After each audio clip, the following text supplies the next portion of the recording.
Be grounded in this moment. Feel safe and secure. Breathe in. Feel your emotions. Let them pass. Be at peace.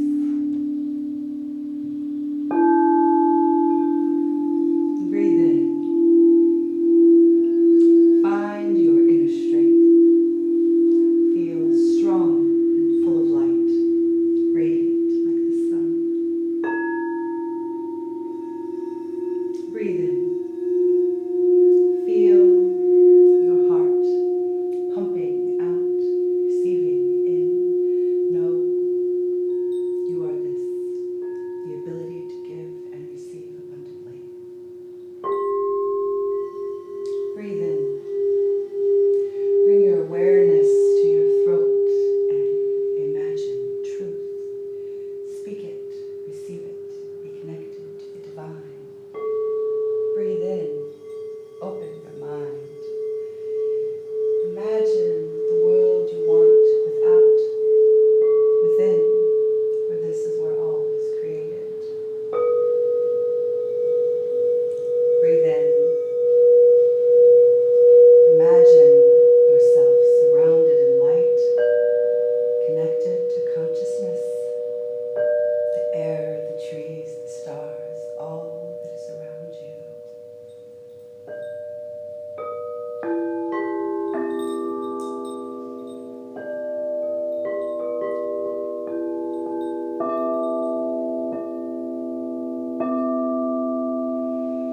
Breathe in. Be grounded in this moment. Imagine peace and health. Our consciousness has so much strife, war, and sickness in our minds right now. Imagine peace. Imagine health. Imagine a good life. Imagine the world learning, connecting, and rising together as one.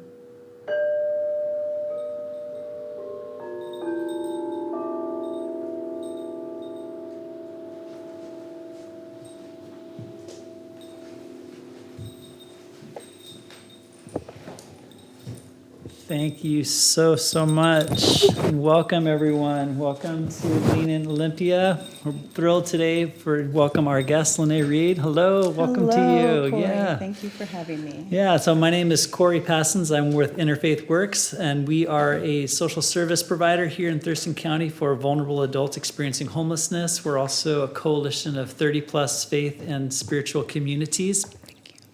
Lean in Olympia is a bi-weekly live webcast, but we're also becoming a podcast too, so stay tuned for that. These are conversations at the crossroads of humanity, justice, and belief. So if you want to check out past episodes, you can do so on our website at interfaith-works.org, and you can check us out on our Facebook page and YouTube channel. So welcome. Thank you for that. Thank you for having me. Yeah, I'm so glad you're here. I want to just do a brief introduction of you, and then you can add to it. And this is taken off your website. And what I love about this introduction is that it makes anyone who reads it a slam poet. So this is great.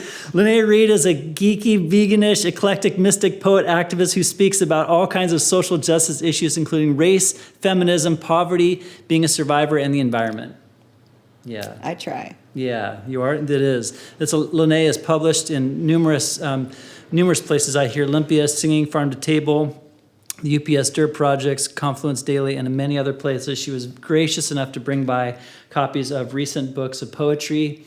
I'm very much looking forward to reading these after mostly seeing you in videos and experiencing you live on MLK Celebration recently, for example. So I'm looking forward to reading some of the pieces too. And we'll talk about the different experiences of poetry being live and a slam style and writing too, and what those offer to the artist and the audience. You are currently producing shows at Olympia Family Theater. Yes. There are a series of 3 shows, the last one of which is April 5th. So that's coming up Tuesday, April 5th. So you can check those out on the website of Olympia Family Theater, and we'll also have links to those in the description here in the YouTube channel. You are the 2018 Poet Grand Slam champion of Olympia and Olympia's first Woman of the World Poetry Slam rep in 2016. It'd be great to hear more about that too. Sure. And has slammed across the country and continues to slam to this very day. And also we saw and experienced this offering of the bowls, and we'll be concluding our time today with you on the bowls too. So thank you for being here. Thank you for having me. This is lovely. Yeah, this is great. I'm so glad you're here. Maybe we'll start with poetry today. Okay. When did you start to first realize poetry was with you? Well, I mean, I've always been into spirituality and performance, but poetry specifically came to me through my meditations and my spiritual readings. And one poem that I do everywhere is what came out. And when it came out, I said, this isn't even really for me, you know? And so I started going to open mics, and that's how I got into Poetry Slam and everything else. And the books just kind of came out around that time. When was that? 2013. 2013. Yes. Before that, so this is, I mean, kind of recent in terms of like the trajectory of a life. You know, before that, did you ever see a poet or experience anything that even had a spark of interest? Not necessarily starting to create, but did you ever look at that? I was an avid reader. I've read the complete works of Maya Angelou, and I've just been influenced by a lot of books. My grandmother's read a lot to me as a child, and I was raised in the church. I sang in choir, so I've been performing and on stage and doing spiritual kind of things since I was, since I could walk. So, yeah. You know, you mentioned Maya Angelou, and it's so interesting. I had a very early, I know why the cage bird sings. The picture of her on the back, I'm just have this vivid memory of it. She's on a beach and she's doing this pose, this beautiful pose, and I remember thinking like I hadn't encountered poets with such an expression of embodiment, right? And I later learned that she was a dancer and all those things. But I had this kind of staid, theory of what poetry was, or intellectual, and then I was encountering this picture of this woman doing this pose, and it just was kind of broadened my appreciation. I was young, I didn't quite understand it, but I've looked back on it and appreciated that. Yeah, and that too is an inspiration for a lot of the collaborations that I do with poetry. I mean, people think of poets and stage poets and just reading off the page poets, but when you bring it with everything else, it's really performance art. So yeah, bringing all the different pieces together, collaborating with a ballerina from Northwest Ballet. Oh, really? Yeah, it's just all kinds of collaborations that I've done with drummers and rappers. Just recently, I did a show with Cottonmouth Kings and Yak Nasty That Nilla, and so opening with chakras into a chakra rap. Poetry can go anywhere. Life is poetry, so. Yeah. Was that collaboration with the ballerina improvisational, or did you work in kind of to choreograph it together? Oh, well, there's this lovely local ballerina named Zaya, and I knew her mom. We went to, it's the Nova School. There's a church over there. And so I said, well, your daughter, she's still doing that. I saw her grow up, and she did... learned in Chicago, and I said, well, does she want to choreograph something to it? And I said, I have this poem about freedom, and she could just kind of dance how she wanted to. So I gave her carte blanche for that, and then she did a piece from a dance she had done. So yeah, it's just, you can put any 2 or 3 art forms together ekphrastically, and they just kind of reflect off each other. It So, seems like you really are energized by collaborations and working with other artists in proximity. Is that true? Yes, I feel like so many artists are classically trained and very well tuned, and what I really love is to see 2 people that are masters just do something on a street corner, and just make something up. Some of the best performances I've ever heard have been around a campfire with people with their guitars and drums and singing and freestyling a poem. So, I mean, it's just beautiful to bring any art forms together. Yeah. So, slam poetry. You said in 2013 this poem arose for you. Did it want to be performed? It wanted to be offered in that way. Was it Yeah. in that format that you wanted to offer that poem? Yeah, that's what brought me to poetry, open mics, delivering one, and then getting into the poetry community, seeing people process their traumas and just hearing from people. It just helped me grow so much as a speaker and performer. So the spiritual work I already had written, I performed that, and I just produced so much more learning from local poets. One of my favorite poets, Robert Lashley, is coming out with a new book. He's from Tacoma, and it was just amazing to see all the different diversity in slam. People of color, people that are LGBTQIA are really accepted there and can share and tell their stories. And so it was just a really good network family to join into. What do you think makes the space so welcoming and so There are affirming? multiple things. So first off, it is like word church. Everybody is there, dedicated to their craft, and people have put time into it. And so when you get up on that stage for your 3 minutes, you have rehearsed, you are timed, you've poured out your soul. And then in competition, that's just a whole nother thing. Like the energy that comes out, the passion, people really digging into their communities and then being heard and that being held. It's very much like a circle, where it's a safe space. And that's kind of cliche these days, but it's truly a place that's accepting of all different types of people from around the country and the world. When you perform a slam piece, do you know every word you're going to say, or is there a piece of it, is there spaces within it, like jazz maybe, where there's some improvisational parts, or do you kind of know what you want to do? You said there's 3 minutes. Oh, mostly in actual national slam, the majority of poets have it timed to the minute exactly.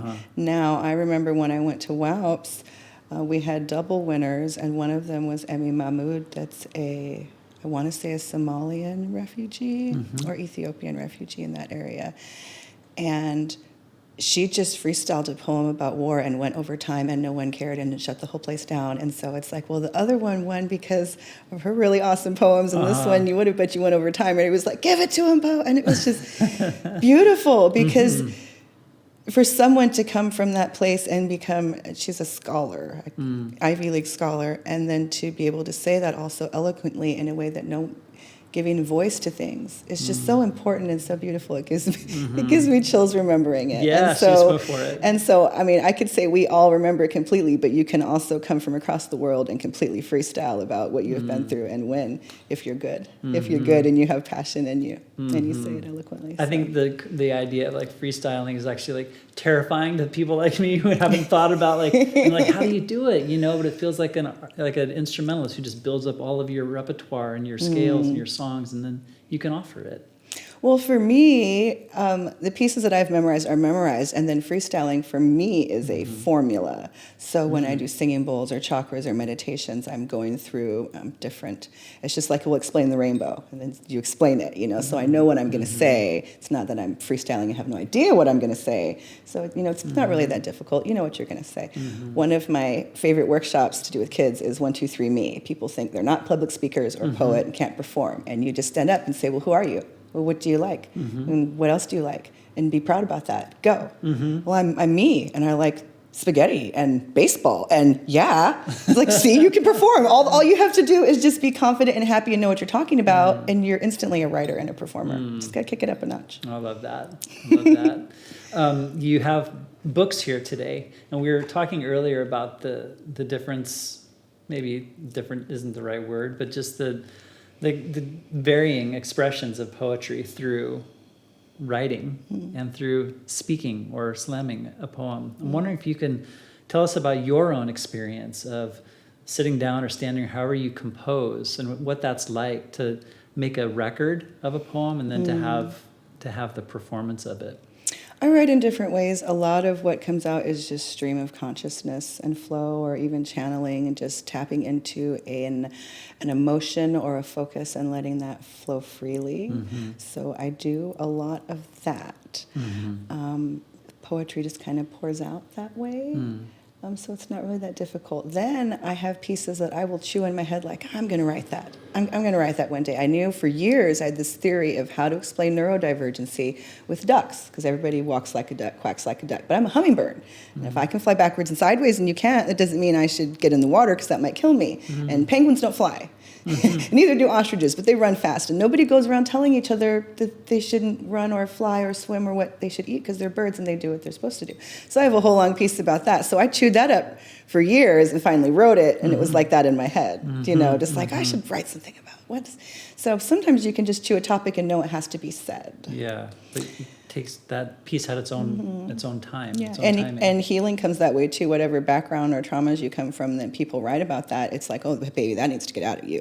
So why don't you write it down and get it out? Because there's things that almost literally are inside of you that you're holding in this darkness, and you can just write it down and let it out and be free and let it go. Yeah, you work locally as a healer is one of the ways that you. Well, I have a degree in massage therapy. I've studied Reiki. I've been in Sweat Lodge. I've done all kinds of conferences and presented on yoga. I just kind of help whoever the universe brings to me. And so, yeah, I've performed ceremony and all kinds of stuff like that. But I mostly stick it to smudging and meditation and guided meditation and stuff like that. But yeah, I do know all kinds of healing things for people that are really healers and get close to me about it. And poetry is part of, is that in that? Oh, yeah. Speaking your truth, opening your throat chakra and speaking your truth is just so powerful and important, and it can change who you are as a person. So many people have been told for many reasons how they grew up to be quiet or meek or not tell the truth, or people aren't going to believe you. I know for myself, even psychologically, part of I'll get up, I'll say it, right here. I'm not scared. I've been through so much stuff. I'm like, what you gonna do? Are you scared of speaking in front of people? Okay, that's fine. That's valid. I'm not, Yeah, so. Yeah, I think as you mentioned working with kids, and one of the things that happens to so many of us along the way is that at some point a child utters the word, well, I can't draw, or I can't sing, or I can't this or that, and whole aspects of who we are, or at least could be, get shut down along the way. And it sounds like you have interest in bringing that back and reclaiming that as part of the everyone healing is an process. artist. Everyone has something to say. Yeah. Everyone can Agreed. paint something, whether it's for yourself or you're professional at it. Those are different things. But whatever you create, I think it's beautiful for people to create. Yeah, everyone's an artisan. Yeah, I love that. Yeah. So how much of your work is a part of the healing work that you're doing? You do so many things. I'm trying to get a sense of your profile for what you do, and how much of that is a part of what you're doing. Well, I'm kind of just a professional multimedia scatterbrain. I don't know. I just started my actual business, so I'm focusing on the singing bowls and meditation, and then the products that I'm making, the bath soaks and smudge. Those are spiritual mixtures that are like fresh, local, organic, natural, sustainable, all of that. I just I bring spirituality and nature and poetry and healing together. I don't know if it's as a lifestyle or what. I'm by far not a perfect person, but I think you can take steps to learn and adapt and bring in healing to your life with it. So, I like doing the spiritual meditation, the guided meditation for people. With them? Is this individuals or with the four groups, or? crowds either? With Yeah. or four, okay. Just getting into that deeper meditative brainwave state where you're receptive and you can get into your center and just really work internally peacefully and maybe change ways you thought about yourself or the world. Sometimes it's just a conversation that it takes to think about something differently. Yeah, Interfaith Works, like I said earlier, is a coalition of 30 plus diverse faith and spiritual communities. And one of the things we do, we gather each month delegates from those different communities, and we determine how we're going to work on various projects. And we share with each other how our traditions understand the world. And it's a constant, I think a task of ours is to appreciate each other's traditions. And when you come into spaces where there are people that you may or may not know their religious or spiritual background, how do you make space that can be welcoming for the diversities of traditions that might be with you? Well, going into a space when it's not a space that I've created, when I'm doing a guided meditation, sometimes I look at it in a lighthearted way. So you can check in, check out, meditate, and pray to whoever you want to. Tesla, Bowie, Jesus, doesn't matter. Whatever is important to you. No matter what you believe, we are energy or molecules vibrating, and it's beautiful. So whatever you believe, that's fine. You know? So because everybody, especially with spirituality, everybody's ready to defend and attack and all this stuff, or I'm an atheist, or I'm this. That's fine. Isn't life beautiful? Aren't molecules amazing? Isn't astrophysics interesting? Isn't quantum entanglement something that could be involved with tarot and astrology and consciousness and Jungian theory, and it's lovely, whatever anyone believes. That's why I like doing with Witches March. I invite people from different places. And when I first started doing it, people were like, oh, people don't like mixing. I said, I'm Creole. If they like me, they'll come. And so people from Interfaith Works, from Temple Beth, Talana, people, Native communities, everyone. If you just want to listen and take turns, everybody has something really cool to say or sing or teach. And if you're in that mindset to listen, that's what matters. And that transcends color and belief. Yeah, I mean, the vibration of the bowls is something that, is not, there's no religion that can claim vibration, right? It's pre-religious, it's sub-religious, And so I love your movement towards those aspects of our spirituality that can't be claimed. And if they are, red flag should go up. And that's so interesting that you bring that up. And trying to, I became a massage therapist, so I studied Eastern theory, and I'm Creole, so I have a Native African American and highly Celtic background, and so I have all these backgrounds. I was a military brat. I was raised with half Korean kids a lot. I know how to make kimchi. So I've just honestly looked at other cultures and been interested in it. When you do that and bring things together spiritually, the bowls, you have Tibetan singing bowls, you have the chakra system, you have all these different things, but there is something that transcends all of that sound and feeling your chakras, whether you're appropriating by saying that you have energy centers you can feel that you don't have to argue about if you listen and feel the sound going through you. And it's just so interesting. And a lot of people have said it's almost enlightening because they're like, wow, I didn't know sound could feel that way and just mind blown, So it's beautiful to bring awareness to healing and peace and just the psychosomatic element of spirituality. You create what you think, whether it's placebo or creating, both are true, and you can create peace and healing in your body. It's necessary, whether you call it prayer or meditation or thought or a different religion or a mantra. All of those are true. Yeah. So, Well, I just felt so happy to be in the space with you when these bowls were really activated earlier. Right. And I think you're might do it again later in a bit. But for those of you, you're obviously on video. You didn't get to feel it, but you could feel it in different parts of the body. I think you were corresponding from the lower chakras up, and very much a sense of resonance. I was only just a few feet away, so they're powerful. The bowls are really. It's a beautiful meditative tool, whether you just have one or you go to a sound bath. It's really kind of mind-blowing to feel the sound within your body. And we're used to sound. Everybody can, most people can hear and have heard sound, but the way that it resonates through your body and just it brings you to a meditative state of awareness, in ways. And a lot of people can or can't meditate for different reasons. Their mind this or their body won't still. And this kind of makes your mind go to your body and go, oh.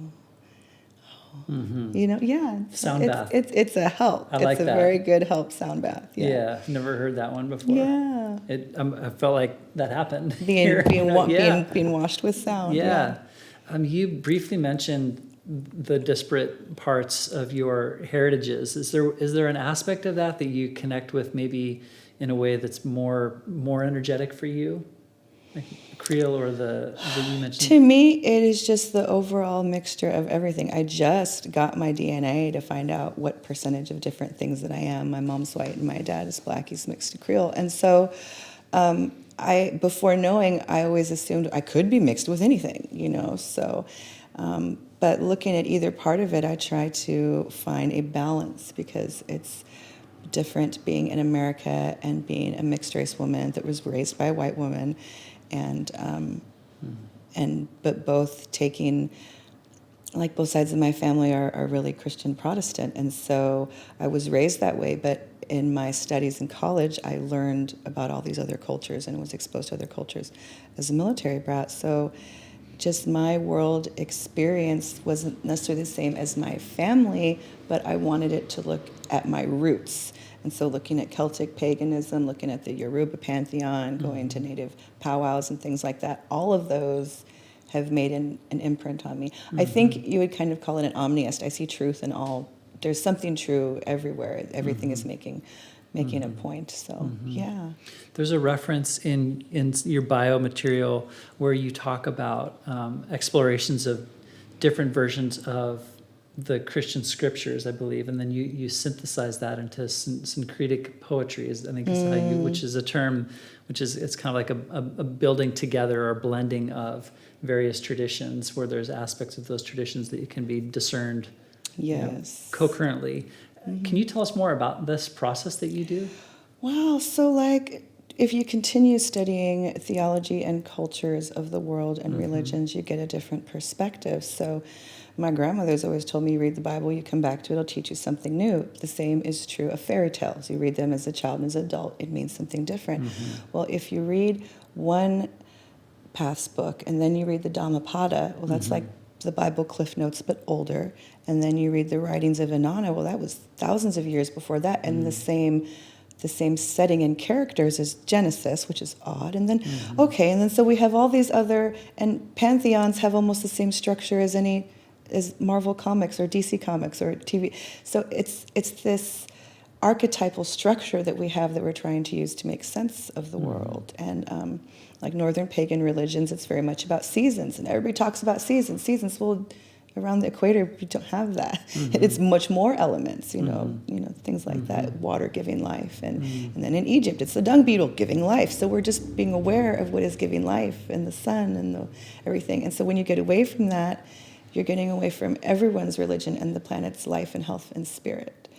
And so I think it's just important to look at all of them and take something important. And so when you syncretize it and you look at, each religion has something really interesting that they kind of specialized in. Like when you go to college and you're educated, well, yeah, but you're a doctor and you're a botanist and you're a writer. And so each religion has something really interesting. One will do ritual really well, or indigenous healing and shamanic healing. I mean, a lot of religions don't look at healing, but there's ones that do, And then, just all the different Asian religions devoting to building the body. There's just such amazing things we can do with our body and mind that we don't look at all these other cultures that have studied it for thousands of years for healing and life and plants. And so it's just all beautiful to me. To me, it's just one thing, and I'll ramble on about it. You just took us on a wide,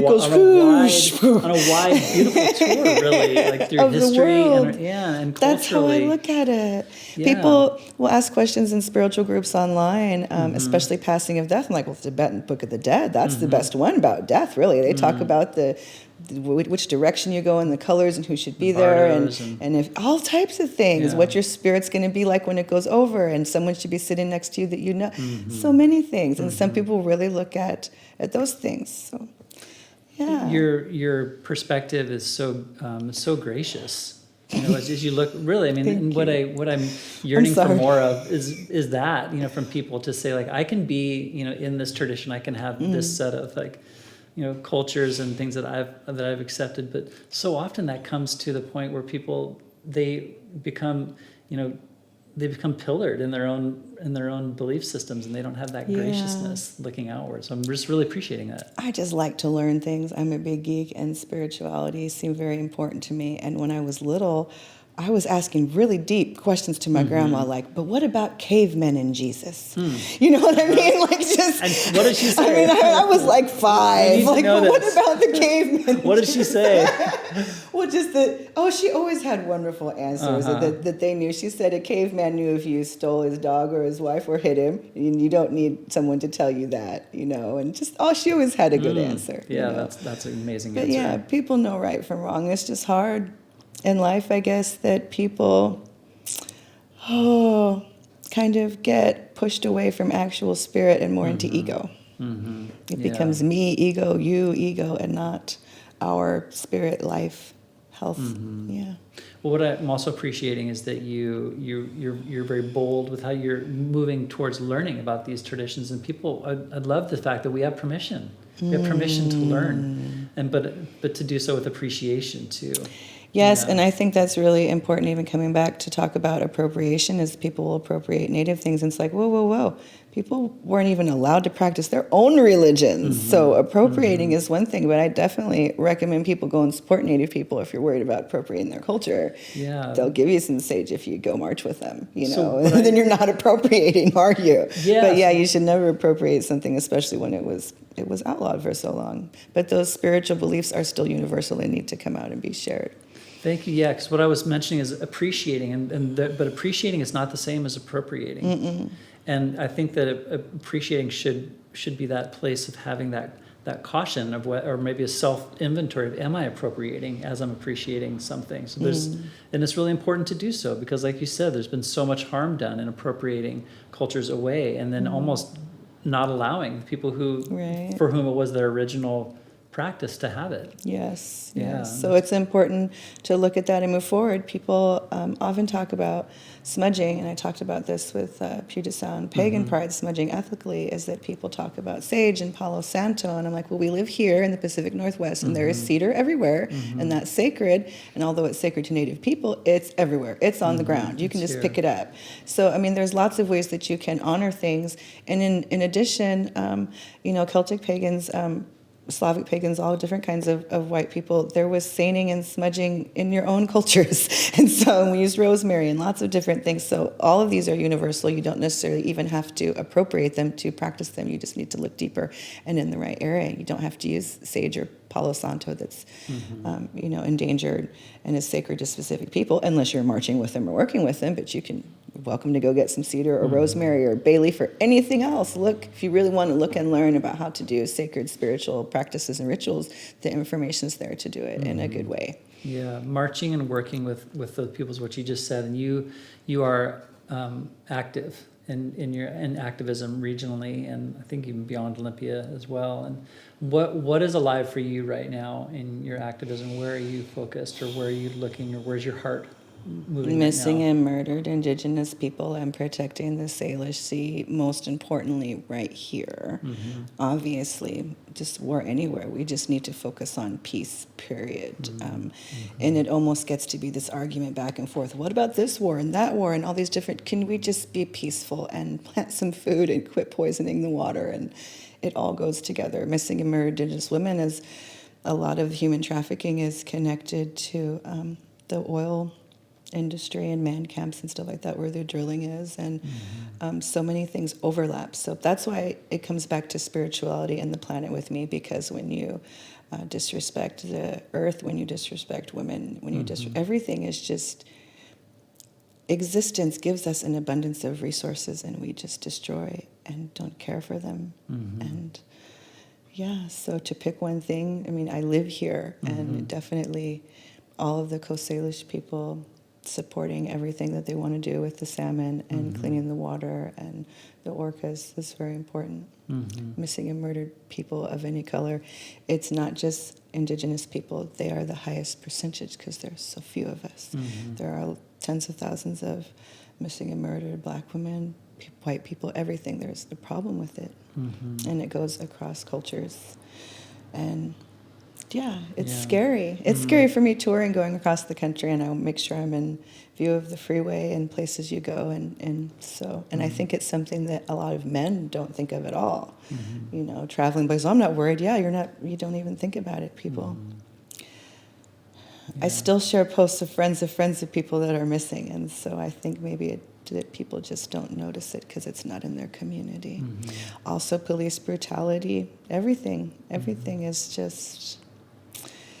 Everything. Yeah, I just want everything. things to get better. And I'm nobody's perfect. I used to be wild when I was young, but I'm a mother. I got a kid in high school, and I just want to put my energy and my voice and my power in my mouth where it can go for good. So all those things go together. We need to clean up our water to help our planet, and in doing that, it will be kinder to industry. It will make people kinder to the people around them, and understanding of other people's cultures and everything. All of that is important. If you understand culture and spirituality, you'll respect the earth more. It all goes together. Thank you for that. Yeah. Sorry, I get upset and my mind kind of wants to dissociate because it's like, it's just so many things. There's so many things. Yeah. There's so many things. Yeah. I mean, your prayers at the beginning, imagining, peace and imagining a world where we can be at peace and our bodies are healthy. These are all visions that are justice related, really. So, yeah. Yeah, so thank you for holding that vision and for inviting us into that vision too. I have a poem called Black Widow that's one of my best slam poems, and it was a poem that poured out frantically of just all of the different things, Standing Rock, Ferguson, Unistoten, all just everywhere, everything that, all of it, like, come on. Yeah, so this is a more recent piece. Oh, I mean, I've been doing that piece for a couple of years, but still I just add to it and change it and fires and just everything. It all goes together. Today, at some point, were you going to do a spoken word piece? I can't remember if we decided that. I can if you anytime. If you want to, we would love to hear one. I can't do Black Widow because that's probably not safe for work. It has a lot of cuss words in it. I'll do Freedom. I can do Freedom. That's short. Okay, I'm right here. Oh, I am free as the beauty of sunshine warm on my face. Free as an eagle that races above clouds over storms, and I have freedom like seeds that ride the wind. The soul of summer kissing my skin, I am free as a raindrop of love in the desert of my soul, quenching my thirst for life as I ride through life on these waves of freedom in the oceans of abundance of space and time. Oh yes, I am this free. Here we go. People say that they aren't writers, and I just think you just imagine an emotion and talk about it. Yeah. What is it? Yeah.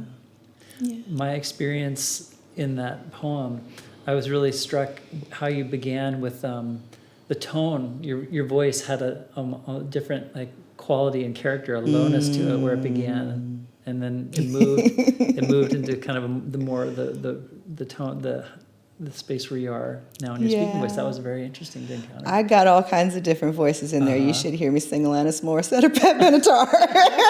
No one has ever heard me We've sing got some rock. guitars around You're like, here, that's so. that poet and the spiritual lady. You should hear me scream at the Viking.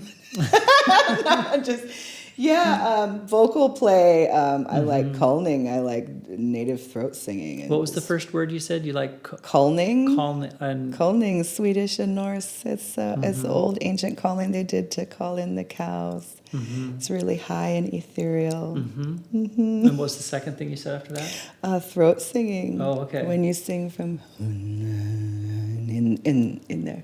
Yeah. Yeah. You do all these different modalities. I just love music and art and vocals and all of those things. My grandma was a Baptist choir director, and she would record songs and do all of the different harmonies and pieces and everything like Just that. the same grandma with the caveman and Jesus? Okay, The same one. She was a singer. Yeah, Grandpa was the preacher and Grandma was the choir director, so she wrote songs. I know songs she wrote. Oh, okay. Yeah. So she worked with hymns a lot, of course, but then she wrote pieces too. Yeah. Oh, okay. Wow. That's a creative lineage right there. Yes. Yeah. Beautiful. Yeah. Yeah. Well, so one final piece, maybe before we move to the bowls and start to conclude. You also do work with paganism and shamanism, and could you tell us more about how you're seeing that expression? You said it was kind of flourishing here in the Northwest. How have you seen it change and grow over maybe the last 10 years or so? I've spoken to other pagan practitioners who said that they've just experienced such a explosion of growth in the literature that's available, in the access to resources, and in the growth of community. And just wondering if that's something that you've experienced as well. Yeah, I've had the pleasure of visiting various pagan churches. The Wiccan Seminary here, Wolstenstein Theological Seminary is the Wiccan Seminary. Belladonna Laveau runs that, and I have had friends that have gone there. And the Evergreen Hearth is a lovely local, it's a hearth, I wouldn't call it a coven, it's a hearth that does the sabbats, the pagan sabbats locally. I've been to those with them. There have been covens that have come and gone. Just people are really connecting online. Washington Witches on Facebook has thousands of members. I think that Washington and the Pacific Northwest is a specific place where nature is just so everywhere that you almost can't ignore it. And being a hiker is almost cliche, and just experiencing it and knowing the water or the mountain or the trees or whichever it is, it just kind of calls you in. I'm definitely also been a supporter of cannabis and psilocybin legalization, and that goes into shamanism and spirituality and paganism as well.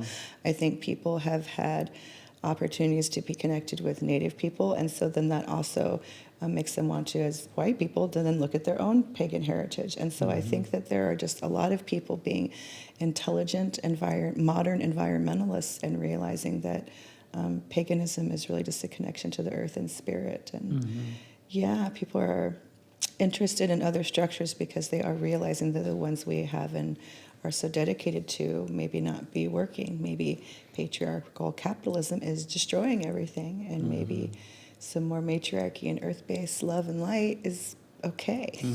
You know, I think we went from having boomer parents and hippie parents kind of starting out in the beginning of that one end of the rainbow, and people are really starting to go with it and realize it's not just being a hippie, it's not just smoking weed, it's not just some organic food, that there is spirit here. And when you, whatever direction you get to it from, if you keep learning and looking and growing, then it kind of brings you to paganism somewhere, whether it's planting with the moon in your garden or, you know, just, yeah, there's just so many ways that you go, oh, this really is a spiritual belief, planting with the seasons and the moon and what time of years to do things, energies, and it's accepting. Yeah, there's just a lot of organizing Olympia, which is March, I was called a cat herder because you can't get pagans to agree. I'm like, well, yes, then we get them, just take turns. Do you know? And so bringing people together in different ways, pagans allow. They're like, oh, so what deities do you like? And you'll go into a group and people would just answer questions. Oh, well, I like Inanna. Oh, well, I follow the Morrigan. Oh, are you Norse or Germanic or Celtic? What are you? It's not join or go to hell. It's not, you know, I mean, and I think people are also getting back into their cultures as well. And so shamanism and paganism have so much healing with music and art and creation. And I think we're just getting a return to our true human selves, you know, like that's where we all came from. We all came from a line of pagans.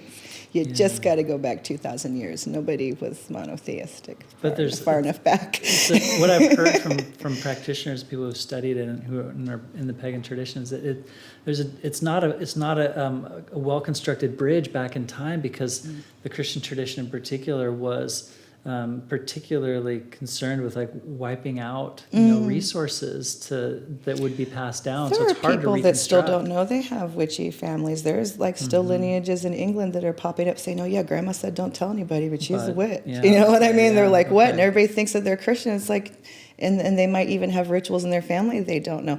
A lot of things.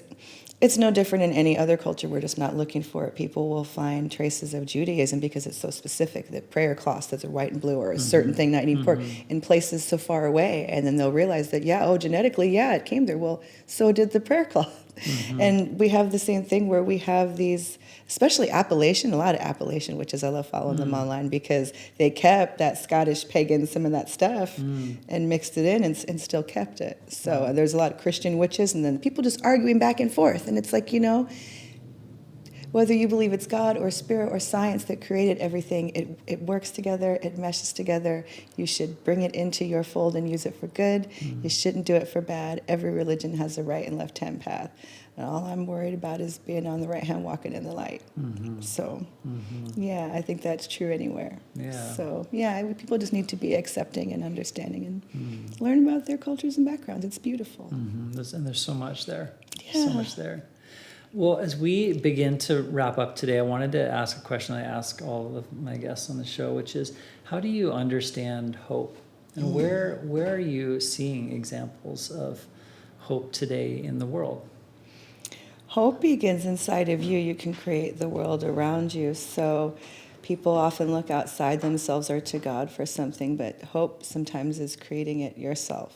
If you want to help yourself or help someone else or help the Salish or Indigenous people or Black Lives Matter or anything, you have to create it. And so I think hope is going forward and taking another step and not quitting and just continuing to go forward. I think hope is stubborn and defiant and is not going anywhere. Thank you for Yeah, that. it's That hope is beautiful. stubborn. You just Yeah. got to keep going forward. Well, why don't we move toward, we were going to begin and conclude today with the bowls. And so Okay. I'll just thank people for being here today, and then we'll, our show will conclude with you on the bowls. But thank you so much for being here. I so appreciate you coming by today. Yeah, and our guest today has been Lennee Reid, and we'll have a offering of the bowls as we conclude. I'll step out of frame for a moment. Just want to say thank you for being here today on Lean In Olympia. This episode will be posted on our website shortly, and then we'll also be creating a podcast version of this as well. And again, you can check us out on interfaith-works.org, and then we'll be back in a couple weeks with another episode with Executive Director Meg Martin. So thank you so much for being here. Peace to you all, and have a great rest of the day. I'll just step over here.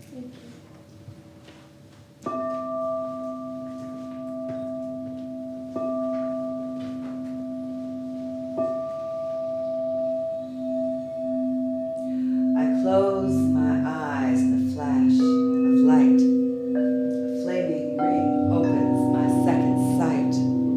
A feeling of calm washes over me. Then I saw that which cannot be seen. How do I paint a picture with words to speak of lands unseen, unheard? It wasn't a format I can only relate. With 5 or 6 dimensions, the movement of dates. Fabric of time I watched and I wondered, is this from when cometh my thunders stay calm? I obeyed as I soaked it all in. My eyes stayed shut, tears could not begin. My ego, it wanted to scream and cry. My soul decided to jump in and fly. This matrix, a map of which I am a witness, starts at infinity, goes through all of existence. There were 2 curved horizons, both above and below. The beads and the strings of the fabric did glow. Vortexes, galaxies spinning the lines, wormholes and tori funneling time. I am in, I'm around, we are all made of stars. All in one place, both near and far. Nothing is still. There is no rest. All flows like water and wind, lightly dressed. Dewdrops and silk strings decorate this world where not one line is straight. When I'm still and empty and open my mind, the places I go, I dare you to find. See, I've conquered mountaintops. Oh, I've crawled valley beds. But breathtaking for me is when black holes bend. Whirlpools of time sway and snap like twigs. A hurricane raining light years might make me worship on one knee. So as I lay there in bed in another dimension, when my mind is lost, I do come back to mention no technology can match. There is no invention that could possibly